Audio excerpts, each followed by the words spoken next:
Το φιλμ του σκηνοθέτη Μαθιού Γιαμαλάκη Μαρτζόκη στην Αθήνα θα προβάλλει στο Αμφιθέατρο του ΤΕΗ στην πλατεία Κάλβου την Κυριακή 27 Μαΐου στις 9 το βράδυ κινηματογραφική Λέσχη Ζακίνθου.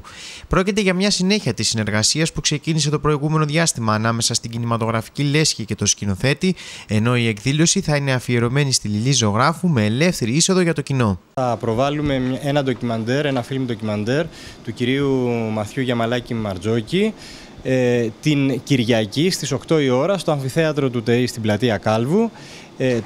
Ο τίτλος είναι Αθήνα και το θέμα του είναι η Αθήνα τις αρχές της δεκαετίας του 81-83. Εμείς με χαρά προβάλλουμε τα φιλμ του φίλου μας κυρίου Γιαμαλάκη Μαρτζόκη. Είναι η τρίτη προβολή φιλμ που κάνουμε τα τελευταία χρόνια. Έχουμε μια συνεχή συνεργασία και φιλία και κρατάει και θα κρατήσει καιρό. Έχουμε στα σχέδιά μας πολλά πράγματα να υλοποιήσουμε μαζί, κάποια ντοκιμαντέρ για τη Ζάκυνθο, απλά θα ανακοινωθούν όταν τα πράγματα πάρουν την πορεία τους. Για το έργο του αλλά και για τη συνεργασία με την κινηματογραφική Λέσχη μίλησε και ο κύριος Γιαμαλάκης Μαρτζόκης, ανακοινώνοντας την πρόθεσή του να γυρίσει ένα ακόμη φιλμ που θα είναι αφιερωμένο στη σύγχρονη Ζάκυνθο μέσα από τη δική του ματιά. Στη Ζάκυνθο βρήκα την Ήριδα, αυτό το όμιλο, ή μάλλον το κέντρο κινηματογράφου, που είναι το Film Club, στο οποίο πραγματικά με έχει γοητεύσει, ενώ πολλά πράγματα με έχουν απογοητεύσει. Και νομίζω ότι αυτή είναι η τρίτη φορά του φιλμου. Είναι ένα φιλμ όπως και τα της Κρήτης, όπως που είχε ένα φιλμ απλό, αλλά μιλάει κατευθείαν για πράγματα τα οποία τα ζήσαμε, τα ζούμε και θα τα ξαναζήσουμε δυστυχώς. Είναι η εικόνα ενός χώρου, έχει τα προβλήματα μέσα, τα οικολογικά προβλήματα, τα προσωπικά προβλήματα και αυτή θα έλεγε κανένας, αυτό τον αγώνα, αλλά και συνάμα αυτή την αδιαφορία που δείξαμε σε όλα αυτά τα χρόνια για το χώρο που μεγαλώσαμε, γεννηθήκαμε και θέλουμε να δημιουργήσουμε.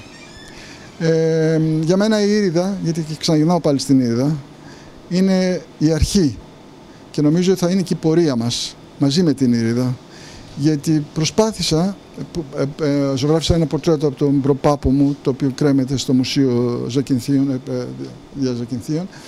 Προσπάθησα να έρθω σε επαφή, πιο ζωντανή επαφή, πιο ζεστή επαφή με ορισμένα πράγματα, με ορισμένους ανθρώπους, αλλά σε πολλές περιπτώσεις απέτυχα. Και γι' αυτό ακριβώς χαίρομαι αυτά τα νέα παιδιά που πραγματικά μου δίνουν και αγάπη και εκτίμηση και μου λένε έλα Μαθιέ, να κάνουμε μαζί, να δείξουμε τα φιλμ, να κάνουμε το ένα, να κάνουμε το άλλο. Και το θεωρώ ότι γι' αυτό θα με ξαναδείτε εδώ πέρα και σαν σύντροφοί μου και σαν συνδημιουργοί μου.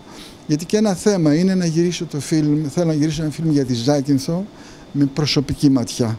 Όχι τα ωραία και τα όμορφα. Τη Ζάκυνθο του σήμερα. Ακριβώς, τη Ζάκυνθο του σήμερα. Και θα σας πω, αγαπητέ κύριε, πώς είναι το όνομά σας, ο κύριος Πέτση, θα σας πω και αγαπητέ κύριε Πέτση, ότι πολλοί κόσμοι φοβάται να μιλήσει.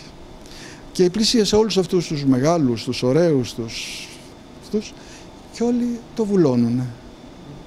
Μα για ποιο λόγο δεν δίνεις τα λόγια στα λόγια σου και μια μορφή και να δημιουργήσουμε ένα φιλμ για τον πολύ κόσμο και όχι μόνο για τους εκλεκτούς μας που θα έρθουν και θα ξανάρθουν και θα ξανάρθουν στις εκδηλώσεις μας κτλ. Αλλά ο λαός είναι λαός, δεν είναι μόνο οι εκλεκτοί. Και ο λαός χρειάζεται το κουράγιο, τη συζήτηση, την κουβέντα, τη δημιουργία και θα λέει κανένας, τη θέση να πάρει και να ξαναβρει τις ρίζες του, γιατί αυτό είναι που μας λείπει. Μας λείπει η παιδεία.